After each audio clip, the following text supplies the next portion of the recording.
Hello, my name is Trevor Ambrose, and welcome to our podcast today. Now, I've got an extraordinary guest on our podcast that inspired me and challenged me.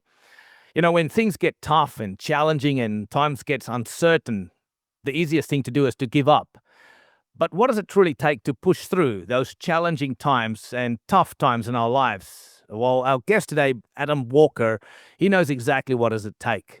You know, Adam swam the seven deadly oceans, which we will get into. He's also an author on this book on man versus ocean.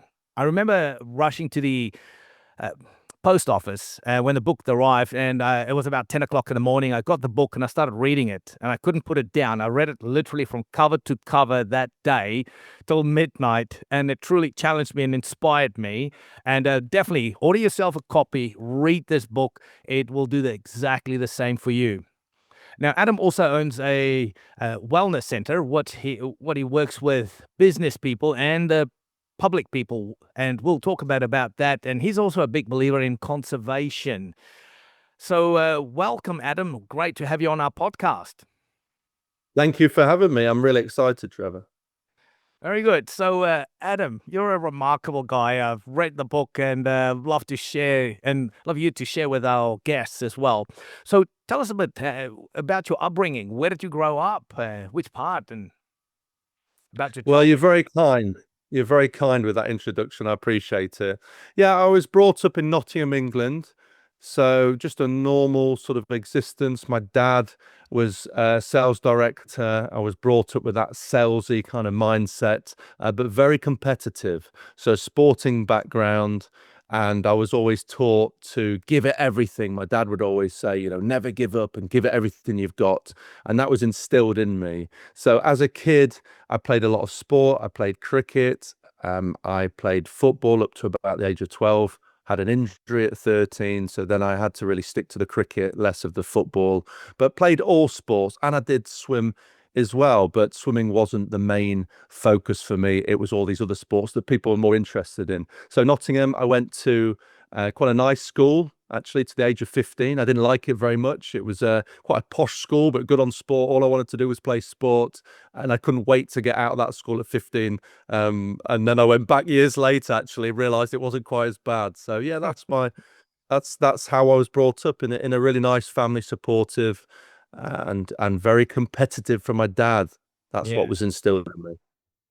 And then after school, did you get a job in sales with your dad's background as well in sales, or? Yeah, there's a sales magazine called The Grocer, which was always around, and my dad was always showing me to be confident, in front of people and how to sell. And it was always in the family. My brother is 7 years older than me, and he got into the sales game first, if you like. So my first job was for Coca-Cola. I was 20. I got a nice red Coke van. I thought, I've really made it with my first wheels. And I worked for Coke for about a year, and then I moved into different jobs. Nestle, a well-known food manufacturer, chocolate bars, and then went on to various different jobs. But the goal was to be sales director by the time I was 30, around about, well, between 30 and 35, because my brother was. So that was the competitive side. Can I get there before him? So yeah, I went into sales and still playing the sport, mostly cricket, didn't really swim, and having to manage injuries. So after school, I mean, what I should say, there was a gap in between where I went to university as well, and I did a sports science degree, traveled a bit in Australia, and then, yeah, went into the jobs that we've talked about, Coca-Cola, Nestle, and from there, the career started. Great. And swimming, when did this idea come into your mind of, like you said, you were not that competitive in the swimming as a kid, as the main sport. And so probably nobody at your school would have thought you would go out and swim the English Channel and the Molokai Strait and between the islands and the Gibraltar Strait. Nobody would have picked it. What was that defining moment No, that you thought, I'm going to swim the English Channel? I watched a movie on an aeroplane about a guy swimming the English Channel. I was 27. So I had all these injuries from 13, 16, 18 years old, had to give up most sports. I was still playing cricket. And then what happened at 26? The injuries were just too much. I was having physio sessions twice a week just to get on the pitch. And it was local level. And I played competitive county district level when I was younger, managing injuries. So always trying to hide them. So I thought to myself, I should be this professional athlete. That's what I'm supposed to be. But of course, then I'm at 26, I'm too injured. I'm thinking, what am I doing with my life? I'm getting up to the age of 30. I'm selling kettles and toasters, and nothing wrong with that, but it wasn't really what I had the plan for my life. I had a sports science degree, loved sport, absolutely loved it. And then I put this movie on called On a Clear Day, and it was in the sports section. And I thought, it doesn't sound that interesting, but I'll read the bio. And the bio said, Frank, who loses his job after 35 years, looking for inspiration, goes on to swim the English Channel. So I thought I'll put this on, see what it's like. And they go through the story. Frank's a fiction character. And there's a moment where he's on the boat going to France. He loses his job and his friends take him on a drinking cruise to France. And he looks out to sea and he says, how mad would you have to be to swim this?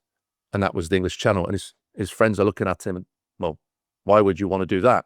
And there's this Hollywood moment where he's gazing out. And I turned to my friend next to me. I said, I'm going to swim the English Channel. And they're like, what are you talking about? So I hadn't swum outside, apart from holiday.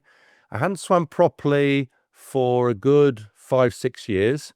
And when I did swim as a kid, was backstroke, and it was 50 meters. It was never front crawl. It was never long distance. And it was certainly never outside. So why did I do it? I believe that it created a light bulb moment. And I thought to myself, I'm supposed to watch this movie and I'm supposed to take on the English Channel. And it was very strange because there was nothing in me that said I could do anything like this. I mean, as a kid, when I trained, it was a couple of lengths Yeah. training, and I'd hardly even trained. I'd hardly even train. So there was nothing there that said Adam can do anything like this. My stroke wasn't very good, freestyle, but it was that desire to do something with my life, to step out my comfort zone and see how capable I was. That is remarkable because you've had almost everything against you by saying you can't swim properly. You've never done open water swimming before. And, rather try to just swim a 2-mile open water swimming thing. Now you'd pick the English Channel, which is extremely challenging. And you're thinking, I'm going to swim this. I mean, I've had people who said, I'm going to start a business. And there's so many people who's listening on this podcast that they've got inspirations. I want to do something in my life. I want to quit my job. I want to start a business. I want to start farming. I want to do something. But yet people can never get themselves to do it. It's like it stays a wish, a dream for the rest of their lives. So what Because of changed the in fear. you? Oh, there you go. Yeah, it's the fear. What is the fear? Is it the fear of failure or? Absolutely. It's the fear of looking a bit silly to yourself. We're always worried about what people think. Worried about friends, family, ourselves, and that's what stops most people doing these sort of things. I got to a point in my life where I was fed up of being injured. I was fed up of not excelling to the level that I thought I should do in sport. Sweating with the pain of the knee and running into bowl, and I never wanted to be remembered for what I could have been. Tell my kids, grandkids, I could have been this. I was good at this when I was younger. It wasn't acceptable to me. At that point, I knew I was competitive, but I didn't know to what level. When I say competitive, winning, succeeding in what I did, because that was what was instilled inside me. There was something about this challenge, and they said it on the film, this is the ultimate endurance challenge. And I liked the idea. It was me versus me. So my book called Man versus Ocean, it wasn't racing anyone. There was something pure and exciting about one man swimming from one country to another, unassisted. And I started to see it as life, like a metaphor for life, thrown in the deep end. There's no help. What are you made of? Because at this point in time, Adam, something's not right. Something's not right with the job. I could do the job.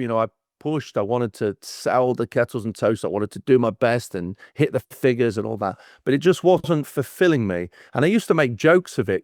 I'd say to people, I became a manager, sales director, eventually with all these things. And I managed a team. And sometimes when the team were down and looking miserable, I said, come on, remember, we're making miracles happen.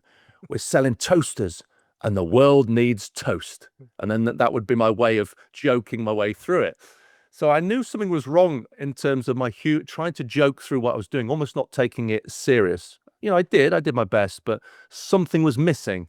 And then I watched this film and I get goosebumps thinking about it, that I was supposed to watch it and I was supposed to have my mind open. And the biggest advice that I can give, and what I gave to myself, was for the first time in my life, I was prepared to take something on which I might have, I hate the word failed, but might not have succeeded at. But I thought, it doesn't matter.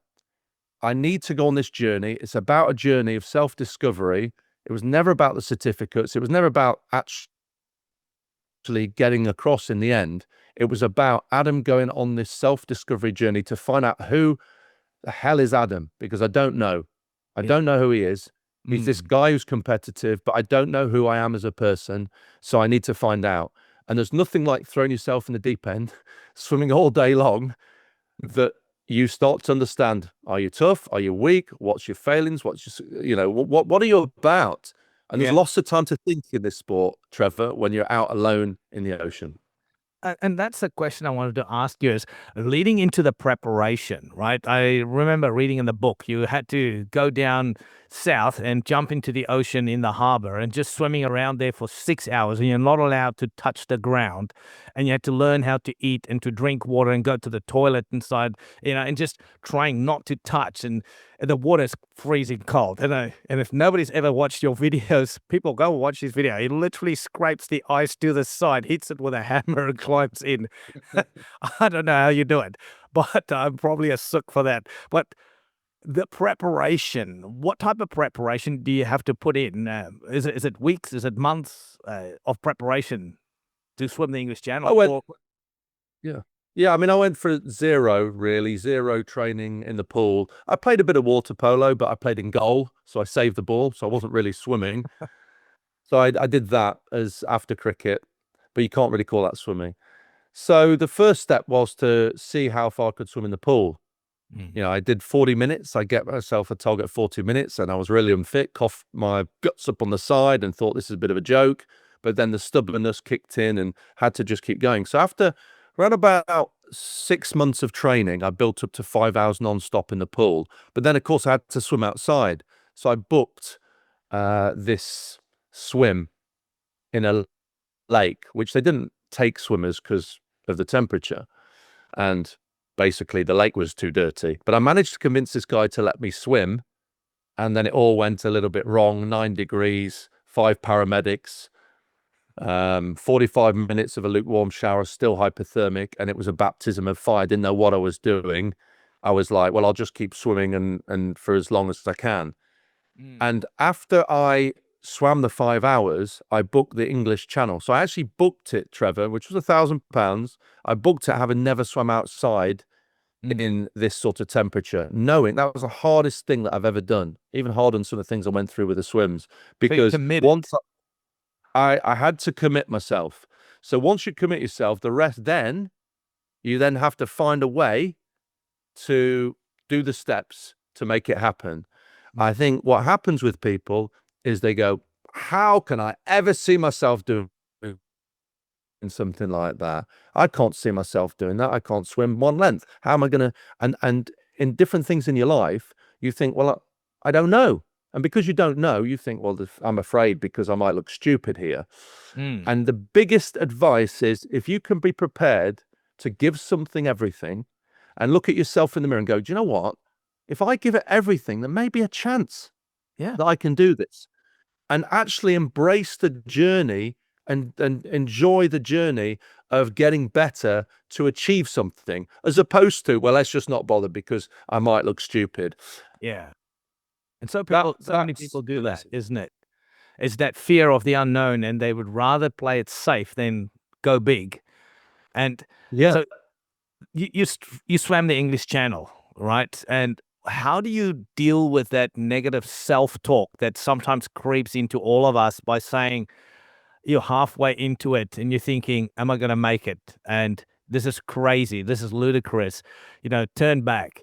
For anybody who doesn't understand open water channel swimming, where they books that there's a boat, they can't even hand you water. They have to throw it there with a bit of a rope or something and hold it out. If Adam touches the boat, he's out. It cancels. You cannot do. There's certain strict rules.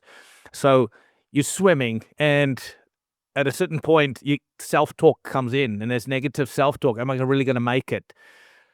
How do you deal with that negative self-talk, even with other channels that you were swimming? I mean, that's part of the training.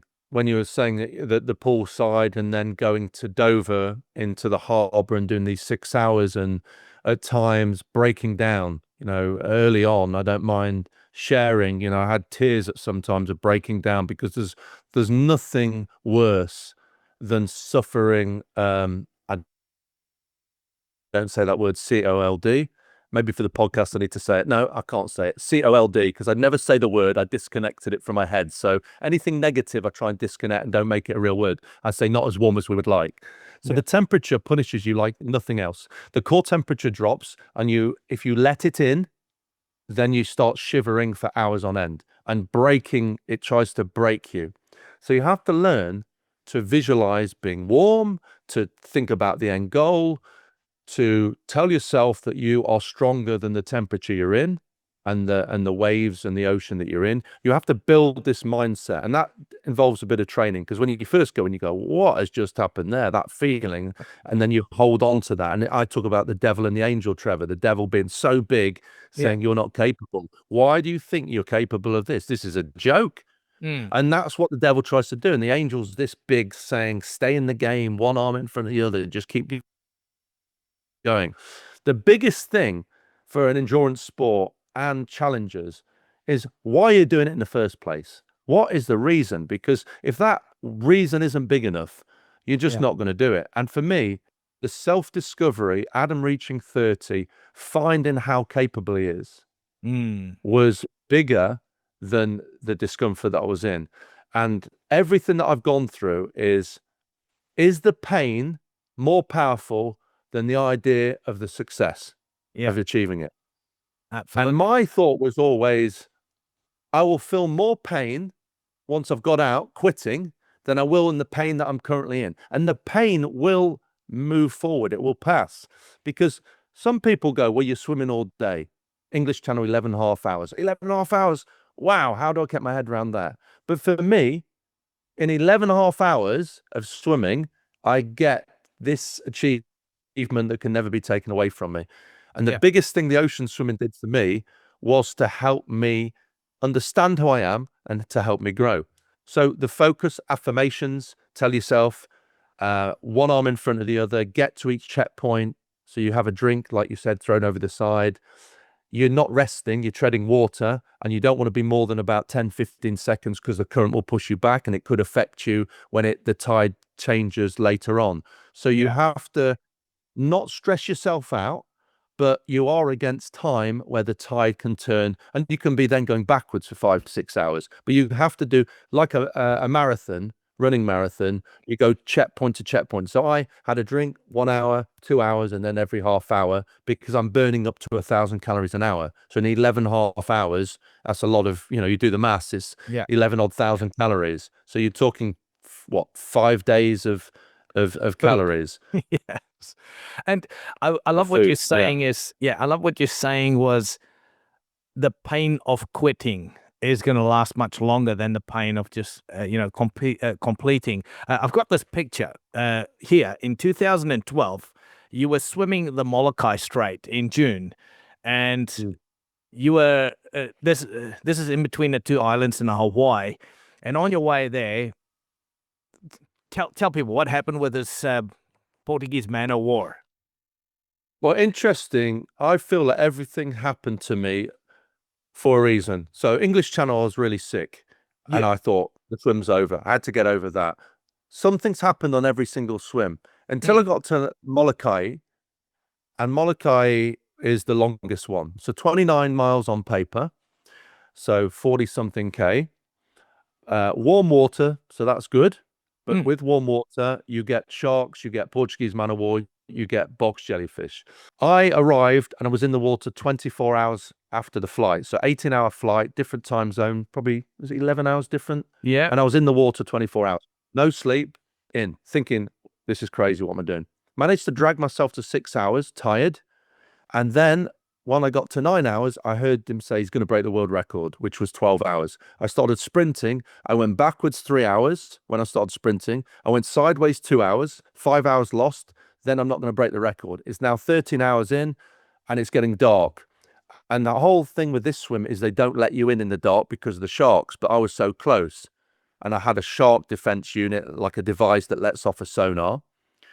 And then it got dark, the kayaker went in, and within 2 minutes, bang, I was hit with the most pain that I ever had in my life, and he shot out of the water. I was like, yelling in agony. The one thing you don't want to show is pain to the pilot, to the boat pilot, because obviously that's it. But it was like someone possessed me. I can only describe it as being scolded by a kettle times 1,000, pulled tentacles off my stomach, pulled tentacles off my leg. My whole body went into shock. I started to vomit for about 7 minutes. They Shuts down your organs. Yeah, it shuts down your organs. Yeah. So basically, they gave me an antihistamine pill to try and sort that out because it puts you in anaphylactic shock, and as exactly what you said. So I couldn't even touch the boat to get out. So I'm yelling, treading water in pitch black, and where I've seen fins pop up earlier on as well, and pretended there were dolphins in my mind. So I can't see what it is. I've just got this massive pain, and the best thing, which is what I can give people now, which I hold my life on now, is whatever discomfort you're in, if everyone could do something for a minute. So if you take a breath for a minute, if something happens to you and you really think about it, you can move forward. People go into panic, don't they? I was stung. The devil was this big and the angel was barely there. And I thought I've finished every training session that I've ever done. I've completed everything. It's in my fate to get this cross. So it was strange that my brain's telling me I'm finished. No, but I'm supposed to make it. So I'm having this battle with my brain. So I'm yelling. I think, okay, to the kayak, I say to him, just give me a minute. I try and swim for a minute. I last 30 seconds. That happens again. Another minute, 30 seconds. I thought, this isn't working. I need a bigger plan. So what I'll do is I'll swim past the boat. I'll swim to the boat. The boat's 30 meters ahead of me. It's going to take me a bit of time because I'm in agony. I'm not swimming properly, holding my stomach, legs going down towards the seabed. Drag your torso, Adam, past the boat. I get level with the boat and everyone's looking concerned. And I smile at them because I thought this is the least thing that people are going to expect. And I smiled. I got this big shiver down my spine, thinking, I'm going to carry on. No one, I could hear them going, what's he doing? And then the game was on. And the game of survival, really. Survive the pain, get across. How much do you want it? And for me, it was count 60 seconds for an hour because the kayaker said it's about an hour to go. That 1 hour turned into 3.5 hours.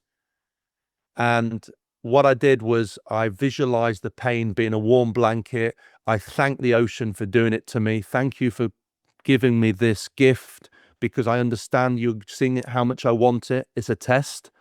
And I think if I can get past this, what swim will ever stop me again? And then I started thinking, what will ever stop me in my life? Because I can always use this as a strength. So I started looking at the bigger picture, but I could not see any foreseeable way why or how I'm supposed to quit. So I was shouting in the water, you're going to have to kill me.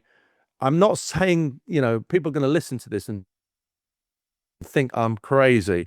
But when something means that much to you and it's changing your life and it's so important, it's part of your DNA, your character.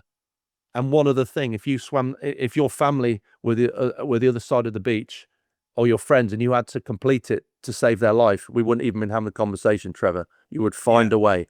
You have to get in that mode. That's the mode I got in. And what type of habits is the most important habits during preparation and, setting yourself up for success in life in general, in business and in sport? What type of habits is it?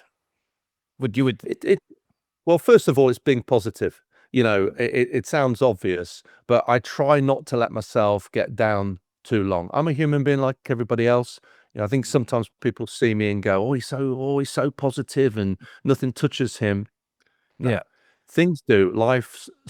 The thing in life, things are going to happen. I think what it's taught me is I know stuff's going to happen, like the ocean. I know I'm going to get big waves. I know I'm going to get stung. In Catalina, I swam with one arm for 7 hours, my shoulder packed in. Things are going to happen.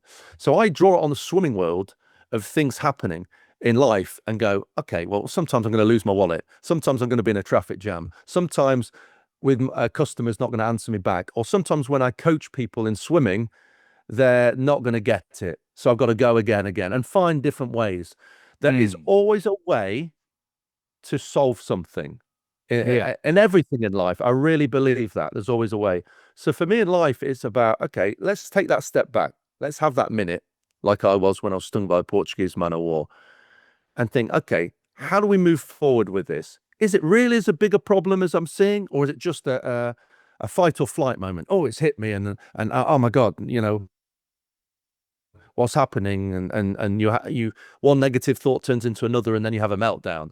Or you Yeah. go, okay, let's take stock of this, and being positive, and then thinking outside the box. So from a business point of view, and we haven't touched on it yet, but after the English Channel, I had a shoulder problem, and I developed a new way of swimming freestyle Mm. because I wanted to continue the sport that I loved. The surgeon wrote me off. He said, never swim. You've got no chance of swimming again. In fact, he said, do you want to swim again on holiday? Because you're not going to do this again because your shoulder's so bad.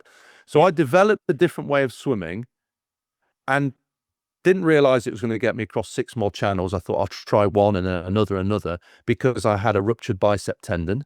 So he said, you've actually swam the English Channel with a ruptured bicep tendon and not known it. And that was the mind that took it away. But what I'm getting at is I had to recreate a solution. Yeah. That's the So thinking outside the ocean box, walker innovative swim technique. technique. Ocean walker technique was born, and it actually wasn't meant to be a business. It was to get me across these channel swims. Then people saw me swim and say, "Can you coach me or show me how to do it?" And then, long story short, it became a business, and I gave up. I was working for Indesit, which is washing machine, dishwashers, because what people should realize, I did pretty much, well, 6 channels having a normal job. I had to train before work and train after work and train like it was as a job. So only on my last swim did I didn't have a job, and then I was focusing on this as a job. So it was never meant to be. But the point is, I got the job of my dreams. I became the Adam I wanted to be because I had a shoulder issue. And now I travel the world in different countries. I do talks to people like yourself. I love telling the story. I became an author. I don't read books. I can't think of any other book I've read apart from my own, which I wrote. So if I can write a book, 80,000 words, when I had a 3-week extension on my dissertation at university, which was 10,000 words, what can everybody else do? So what you think is a weakness can turn into a strength, Yes. but you just have to work at it. Exactly. And it is. It's like you said, you had that injury. Funny enough, the reason when I started researching you and found you as well is I had a ruptured bicep tendon as well from rock climbing, and I enrolled into the Ironman. And as soon as I started swimming, I got so much shoulder pain. And I watch your technique, and anybody who's in swimming, just watch a couple of these swimming techniques from Adam. And I sat there and I looked at it, and I hopped in a pool and and you explained it so crystal clear, and I just when you should kick and when you should roll. And I was very flat and I was holding myself back, and I just started rolling and swimming and pushing my arm down, knowing you have the same similar type of injury. And I knocked off 2.5 minutes of my 2 kilometer swim. And and I swam less. My Garmin showed me less strokes, but I swam faster. And I couldn't understand this, but it's the technique. So if you're in swimming, learn. But also, like Adam says, he goes to do swimming camps with people in Malaysia and in all places around these exotic places, and you do night swimming and all sorts of things. So I absolutely admire the places you go and swim and coach people with. And Adam is a bit modest here because he works from all walks of life, from some of the most wealthiest people to right down to disabled people and just people who struggling, and just how they can roll over and the smiles on their faces. It is, you're doing an incredible career, or build an incredible career for yourself. Thank you. Yeah, I mean, I'm very fortunate, and I do have a lot of gratitude, and I think that's important. You know, I used to dream of doing something I was massively passionate about. I remember going to a concert, a music concert. I think it was Maroon 5 when they started, and thinking I'd love to be that guy who's so passionate about what he does. And I held on to that for years. And through misfortune, something massively positive happened. And what it's made me, I would say I've done anything with finesse in my life apart from this swim stroke. Everything was brute power, typical bloke, give it everything, you know, everything you've got. And then I had to step back and look at how I swam, because I had a pretty poor technique before when I did the English Channel. It was all just no strategy, just go for it. And then I looked at how the body moves and also on feel. And I started to use the feet, like you say, and created this bit of a dance, I guess, to take pressure off the shoulder. When the arm goes in, most people extend their arm. What I Yeah. do is I turn the feet to drop the hip in. And what we're doing is we're using the same principles as kayaking, which is initiating hip, then the paddle. Same with stand-up paddleboarding. But if you think of all these sports, racket sports, tennis, you know, sports like golf, it's all hips first. So swimming, they're telling you it's chest. So I'm thinking, well, actually, if I use my hip, I offload pressure in the shoulder. And then what happens? You get this rocking motion, which creates momentum and glide. Yeah. So it's like, I mean, when everyone asks me how do I swim now, I always sort of do this. Whereas before, you know, I say I swam very flat. Now I glide from side to side. Yeah. And the thing is about it is you're more streamlined, you're getting less drag. And for all those people who are interested, check out Adam Ocean Walk on YouTube and Instagram and Facebook, because I'm constantly updating stuff. Mm. And I've got an online system that people can learn as well. So And they can check join it a out. swimming camp. Yeah, and like you say, you know, it sounds like we're advertising a lot, but you know, if there's swimmers out there, there's Maldives, I do Malta, I do Turkey, and around the world, and I'm just so blessed with it because Yeah. my partner actually, she said the other day, you've done this for 13 years, and I never come across someone who does the job like it's day one. You're just so passionate still. Like And you I'll meet someone in a pub and they'll go, "It's Adam Ocean Walk. Can you tell me the stroke?" I'm like, "Yeah, come into my office," and I'm dancing around, and it's like 2 in the morning, and I'm just the same. And you know, like you said, I've coached the Prince of the acting King of Bahrain. You know, he flew me across. I've been involved with Novak Djokovic and other celebrities where I've supported them, let's say, in different ways. So, you know, for me, I'm just like you know, I'm 47 and I'm like an excited kid. It's like two different lives. So I'm very blessed. But yeah, you'll get a lot of passion with me with this. exactly. And even, you know, Adam, it's like, it's not advertising, it's just giving you a reality check about Adam. He's also a phenomenal keynote speaker as well, you know, for an event, to challenging people, salespeople, as well as he's been in sales, and his dad as well. Because sometimes we can go in with brutal force. We just go in there and show people our products and our services, but it's about technique. It's like you're saying in swimming, it's not just going, swinging your arms and kicking for looking like you're drowning. Yeah.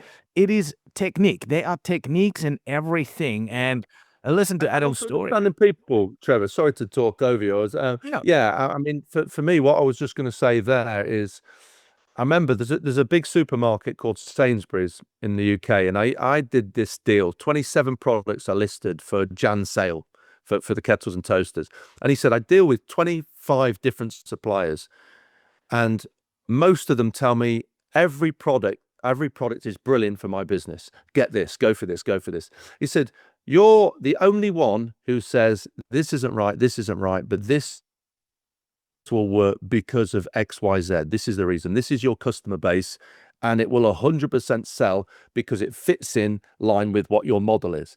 So what I'm getting at is understanding the person who's in front of you and the business that's in front of you, and not just sell hard. People buy off people they like as Yeah. well, you know, and Exactly. people work with people in business who they like. And the other thing that he said was, I know if I list all these products, which are from China, which are challenging to get in, I know you will fight internally with everything that you have to get me my products, because that's the way you are. You're also more expensive than some of the other similar products, but I will tolerate that because of your drive to get me what I want. So they saw that. So for me in sales, it was about, I like to be true to my word. I like to have that integrity.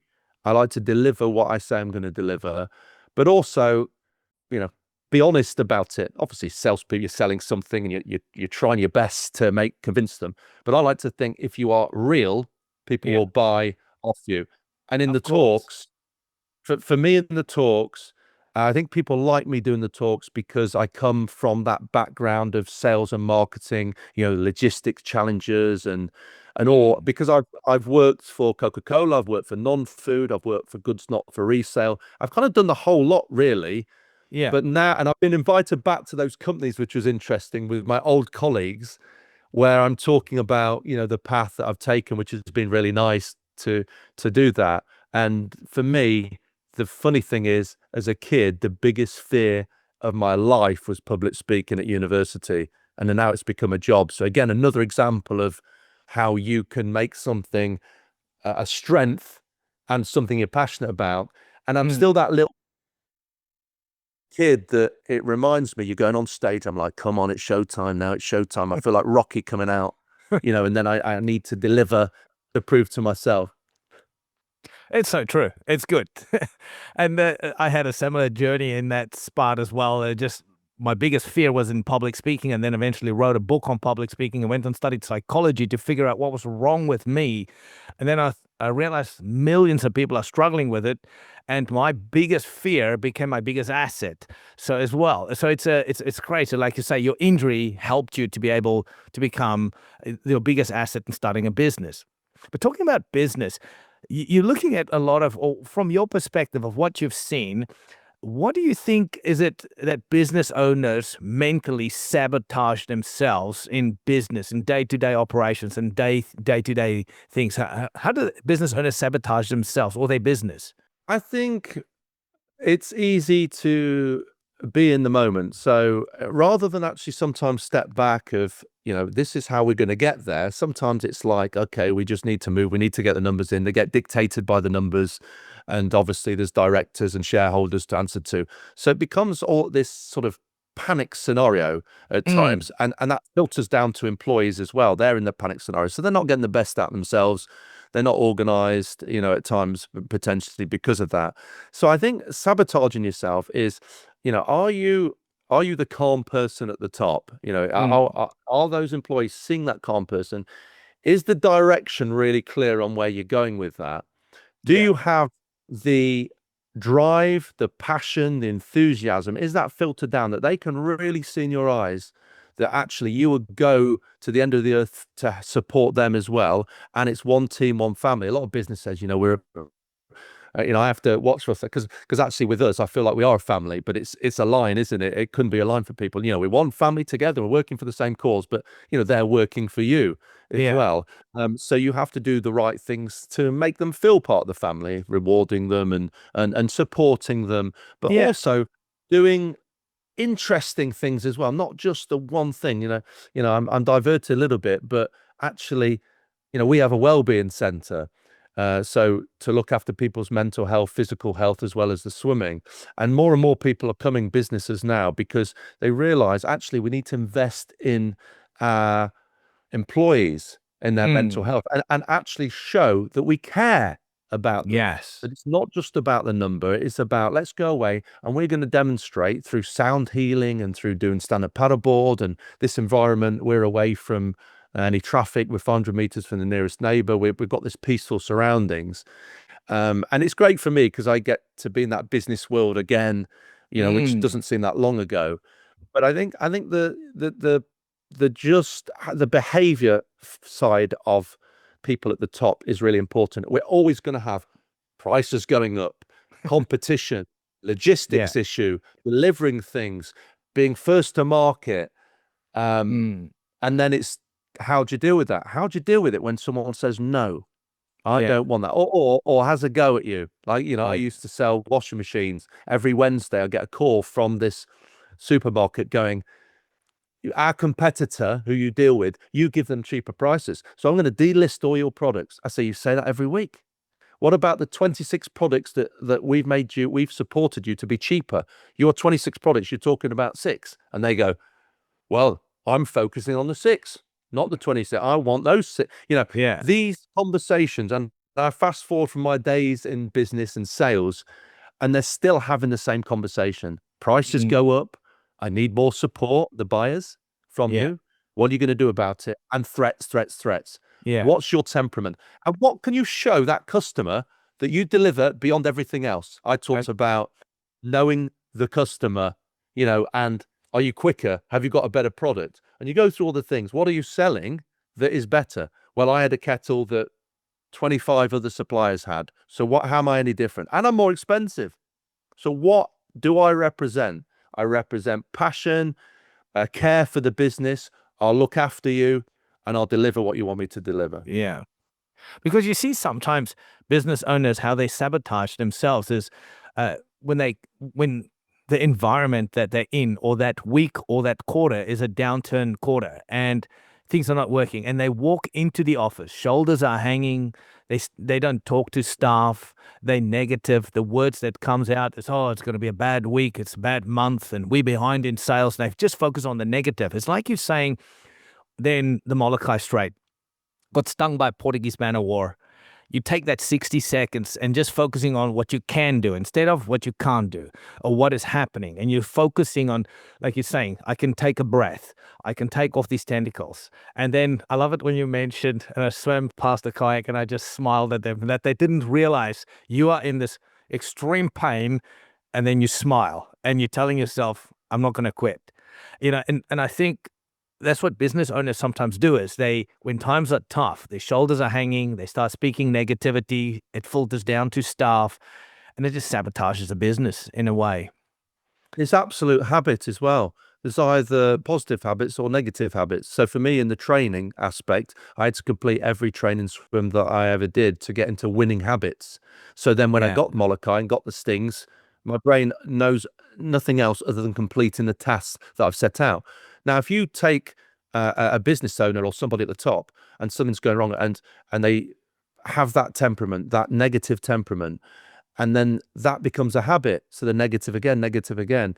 And some people get it wrong as well, because when they get the wins, it's like, well, I won't be too high with the team because I want to keep them on the edge of the seats. I want them to know that, I want more from them. So I won't get too excited about it. I mean, look, when you have a win, you have to celebrate it and you have to make it a Yes. big deal to motivate the staff, not to say, well, okay, well done, but we need to do more. We need to do more. Yeah. So that whole perception and how you portray yourself Mm. as a business owner or as a CEO is so important, because people are watching body language all the time. When I Yeah. coach, I do 5-day camps, 3-day camps. People watch me.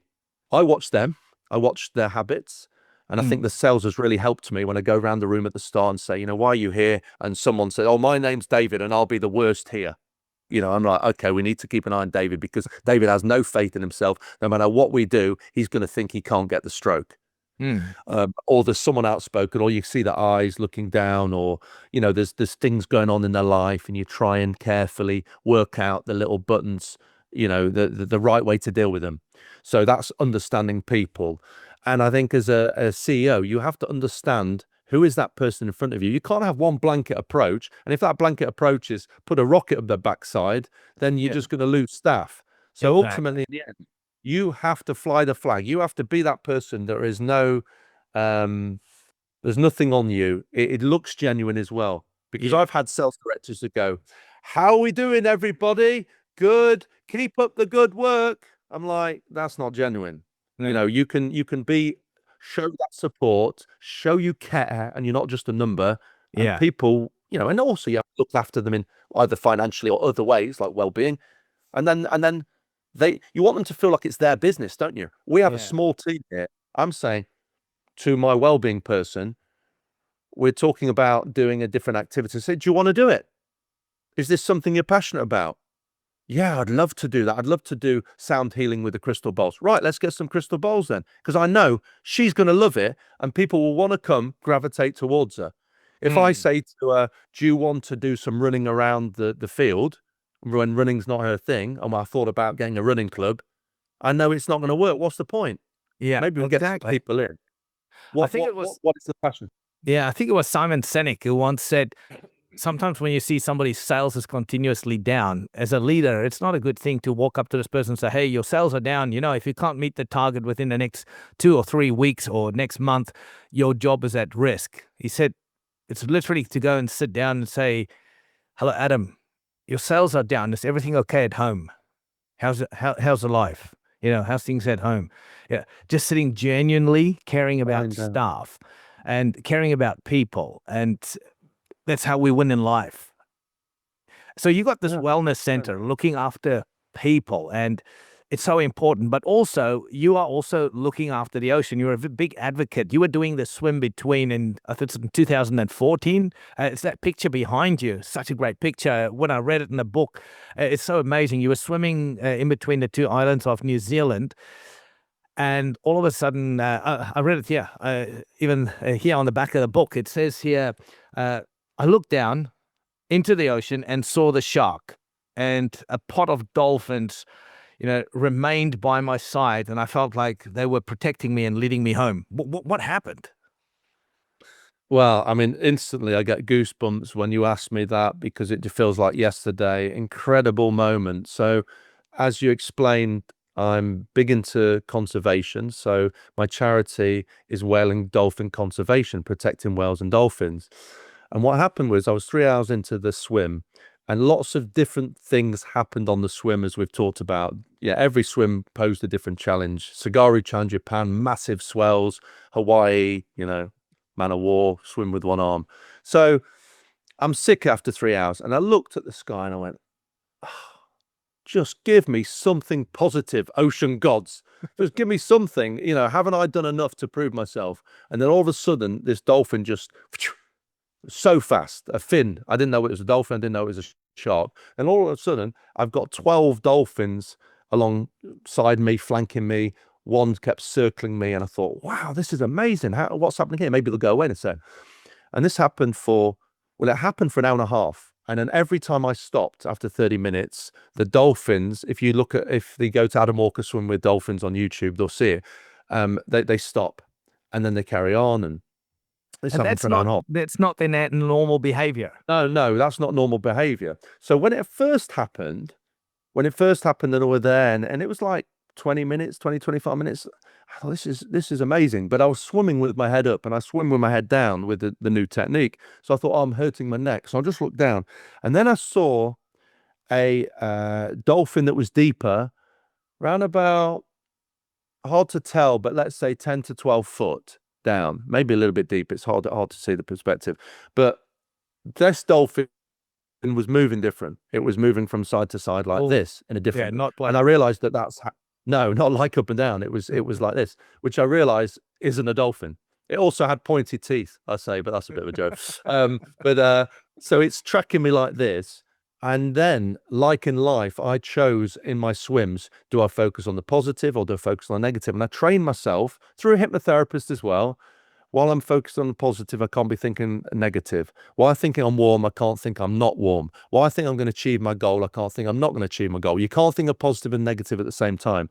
So I use the same principle, Trevor, thinking, well, I'll focus on the dolphins as opposed to the shark. I felt very safe. You know, I was cocooned in. I didn't know why the dolphin was circling me. I later found out that's what they do with their young to protect. And as I said, it went on for an hour and a half. Every time I stopped, they stopped, continue. And only after an hour and a half did the pilot say to me, look, Adam, you've got 3 currents to get across here. You're looking at dolphins. You're wasting time. We might not make it. You have to ignore them. And I was thinking, give me a break here. This is the most amazing thing that's ever happened to me. But in my head, I went, thanks, dolphins, for your support, but I really must press on. And instantly, they all disappeared when I let that out to the ocean. Now, what I found out with dolphins is telepathically, they can send messages in their brain to their pod up to 8 kilometers away. So potentially one dolphin came, realized the danger, and sent his pod with me. Now, we'll never know because I don't speak dolphin language. I can only ever tell you what I felt. I had one on the side eyeball me, Trevor, which was literally less than 2 meters away for 10 minutes on its side. and it makes me like gives me a shiver. It makes me quite emotional. It like hits me. I never felt I was a spiritual person up to that moment, but it did something to me, and that almost that connection of man and dolphin together. Bearing in mind, they're not at a park, they're not being trained, they've probably never seen another human being before in their life. Why did they choose an hour and a half to be with me was incredible. And that was taken by my partner because I did it the latest anyone's ever done that swim, which was end of April still, which it means it's the coolest anyone's done it. So the wind was bad, the rain was coming in sideways. And to make me cheer me up from shivering, she said, let's have a look at the dolphin pictures. And she said, that's a pretty good one I've taken. I'm like, pretty good one? The dolphin's in midair and I'm breathing to the boat. It's 1 in a million. Pretty good. And then since then, it turned into a dolphin documentary, and Yeah. I interviewed scientists around the world. Did they save me? Did they not? And what we established is they have very similar intelligence to a human being. The only thing that's different is they don't have vocal cords. They do whistles and clicks. But also what was established is their loyalty to their pod is much greater part of their brain than human beings, and how they work together is much bigger as well. So arguably they are smarter, because people say, why do dolphins beach themselves if they're so smart? If one dies, others die. Well, you can only imagine that that's because of the loyalty to each other. Yeah. Now, would a human being do that? The same. There's been some incredible experience I've had understanding dolphins, how they've worked with other human beings, fishermen, Yeah. you know, just Saving amazing. people and Well, saving people, but one quick example. I interviewed this guy, and how the fishermen, so the fishermen in Brazil, they throw their fishing nets to take the fish in. What happens is, for over 20 years now, the dolphins come when the fishermen are there, and what they do is they bang the bottom of the floor and create a dust bowl with the sand, and they go around the fish and they circle the fish. And then what happens is the fish all come together, and in their panic, the fish they take to the air, and the dolphins feed, and the fishermen get their fish. So the question is, Trevor, are they helping the humans to help themselves? Or are they just naturally just helping the humans? yeah. Or are they separate? Yeah, what's the answer? But how intelligent that they know if they create this bowl, the fish Yeah. go into panic and they can feed.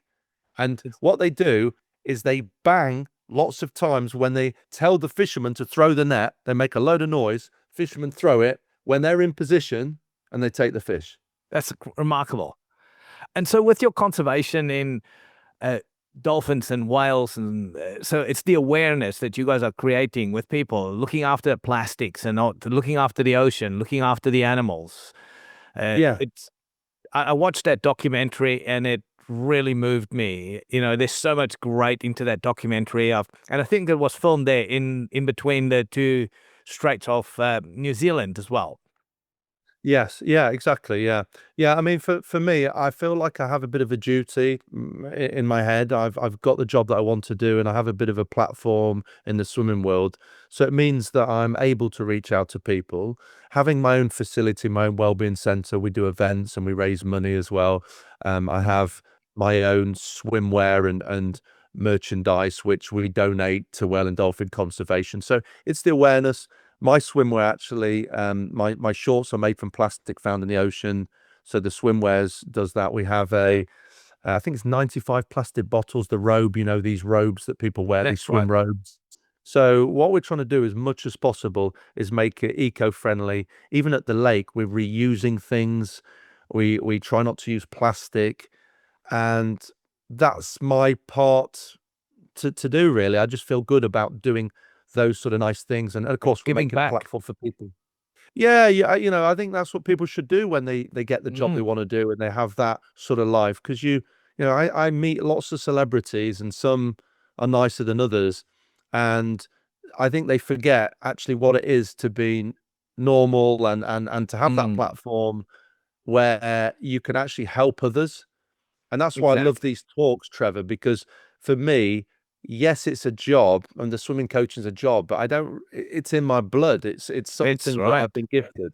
Yeah. So, and I'm sure that's the same with you, your success and the books and what you do. you have to be super passionate about what you do when you're a speaker and you're in this sort of environment. So we're both very lucky. I could be Yeah, back there selling toasters and you could be doing something else. So exactly. appreciation is important. Yeah.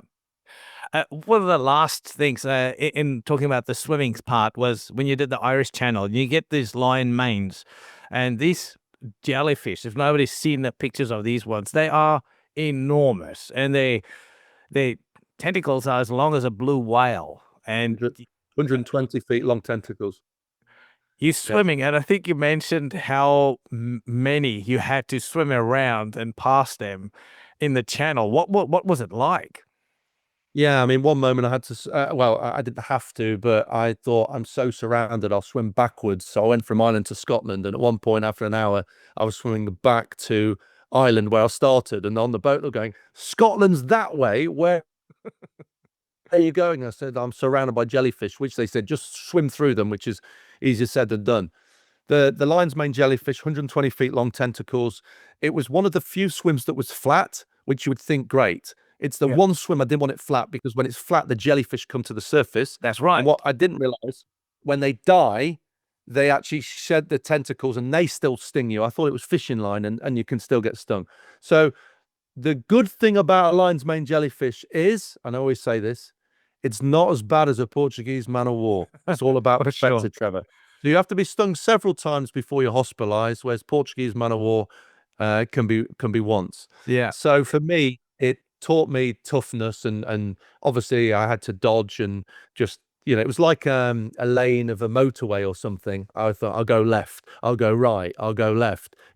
I'm not thinking it's massive ocean, but in my brain, I thought if I just keep swaying from side to side. But that swim was a little bit more uncomfortable in terms of having to really look where I was swimming because I like to swim my head down. I was looking a bit more forward because Yeah. I knew don't have too many stings.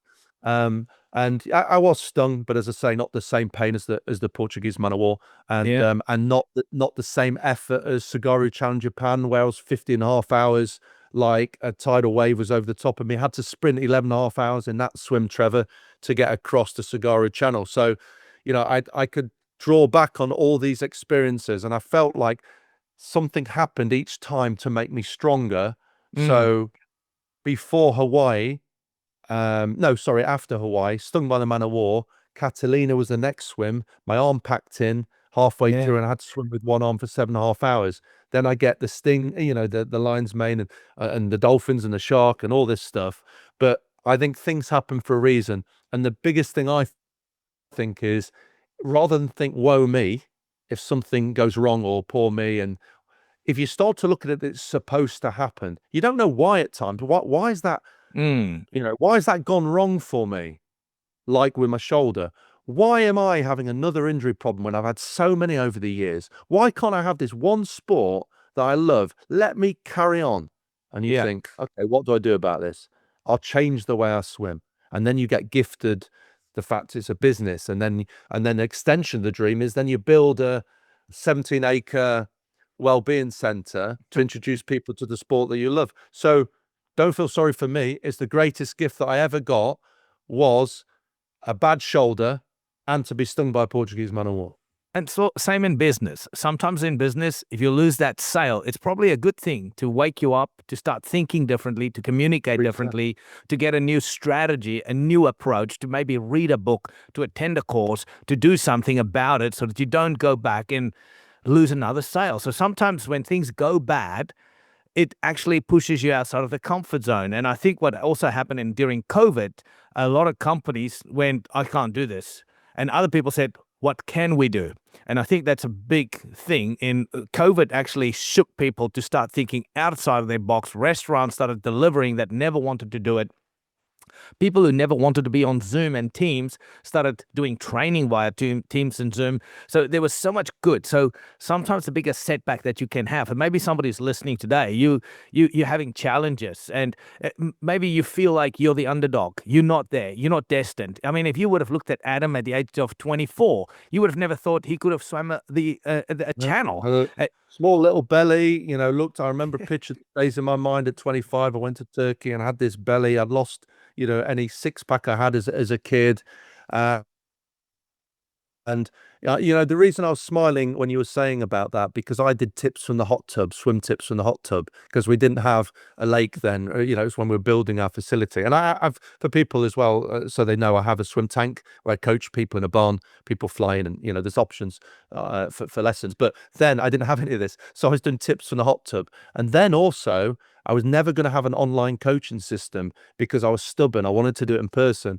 And what I did was I built my online coaching system, which actually has become a really big part of the business for subscribers. So exactly what you said.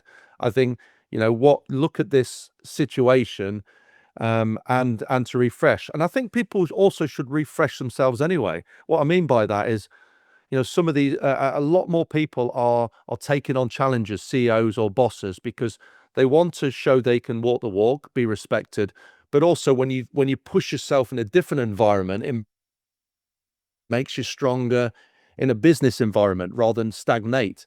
Mm, And this thinking outside the box, this looking at other options of how to do things differently is massive. But I think it starts with who's the leader, and are they in the right place? And mm, actually, why are we surprised if deals go wrong? Like we said, why are we surprised if logistically there's an issue, or there's a product problem somewhere, or they delist us? It's then, what's the character after that? Because I tell you what, how many businesses where everything goes right? I remember Coca-Cola getting delisted in one of the supermarkets in the UK. Who would have thought Coca-Cola would get delisted? Yeah, they were, it just, you wouldn't think it. But in life, at some point, it's going to bring you down, and then that helps you shoot back up. You're yeah. never going to be high for too long, but you're never going to be low for too long. And what happens, and this is the message, eventually the tide will turn, but as long as you stay in the game, you will get across. And that is my metaphor for life in my ocean swimming. You're going to give up tide in a minute, because I'm not going anywhere. And when you do, you'll let me through. So we can stay here all week, all month, all year. I'm going to stay out here, and eventually you're going to give up. You might be stronger than me, ocean, but I am persistent, and you're going to get bored of me, and then you're going to let me through. Well, with that, Adam, I can only thank you for being on our podcast. I mean, the stories that you shared, the wisdom, the golden nuggets in between for people in their personal life and also in their business life. I think there's so much golden nuggets. It's about, things are going to go wrong. Don't always expect everything to go right. And when they do, take a breath, go for that 60 seconds and think about what you can do. Don't give up. There's times probably that you wanted to give up or certain things, but it's like that word that you say, persistence, being prepared for it, keeping your head in the game, knowing things are going to turn, the tide will turn, the things will go your way sometime. And if you're in business or in your personal life, uh, go for it in life. Sometimes when it goes hard and it's against you, go for it. Just don't give up. And also, a good thing that Adam is talking about is look after yourself in well-being and in wellness. If you ever need a time to break out and to really get back in and feel yourself, Google Adam Walker and their wellness center as well. Look at their conservation. They're going amazing, breaking ground and awareness in people with dolphins and with whales. And it's such a great cause to get behind. And if you're an athlete, uh, go onto Adam's website, look at his online courses. And if you're in business, hire Adam to come and speak to your company, to your salespeople. He knows sales. He's been there. He's done the hard yards in the trenches. Adam has come to some of my clients as well, and they raved about him. He knows what it takes to be persistent when you have bad quarters and things are not going your way. And especially when people are feeling a bit down and out, it's a great way to get Adam into your company and to come and just talk to the guys. And he's a genuine guy. What you see is what you get. He's not full of fluff and will smooth talk things. He's a straight shooter, and he's going to help you to get results. Adam, any last final thoughts on your side? Thank you very much. It's an absolute pleasure, and thanks for the kind words. And exactly what you said, just to echo that, just give it everything. Life, how some of us, I'm in my 40s, I'm thinking, how many years have I got left? Why Why worry about the fact of not achieving my goals or going for it? Just go for it, because you can achieve whatever you want. And I'm living proof of that. And don't think that there's anything special about me. I am a normal guy who I probably had an abnormal dream and just put the steps in place, and I became ocean walker. Do I see myself as a born ocean swimmer? Absolutely not. I just chose that sport to redefine myself and find how capable I am and who Adam is. And what is your ocean 7? Because it doesn't have to be swimming. It can be anything. It can be you're getting yourself moving forward in business and going for that, that job that you think you weren't capable of. Just put some steps in, because you'll feel better about yourself. And the last thing, what you said, Trevor, as well, is, nothing great is achieved without a little bit of discomfort. Remember that. So when discomfort comes your way, or it's like going to the gym and you do one session and you expect to be absolutely ripped in one session. It's piece by piece. If you get in good habits and you go for something, you get better. I know for certain, anybody learning my stroke, for example, on day 1, I know by day 2 and day 3, they're just going to get better and better. But do they quit on day 1 because it's a bit tough to get your head round and they've got to work stuff out? If you stay in the game, the tide will turn and you'll get across. Brilliant. Well, for everybody, head to Adam Ocean's website and get yourself a copy of this book. You definitely want to read about his stories and all his ocean swims and all his challenges. We've barely scraped the surface on some of the things he was going through. And Adam, thank you so much. I wish you guys all the best. And hopefully, we can catch up again sometime. And I really wish you all the best with your wellness center and with your business. And keep well and be blessed. Absolute pleasure. Same to you, Trevor. Keep flying the flag and doing your thing. It's great. Thank you.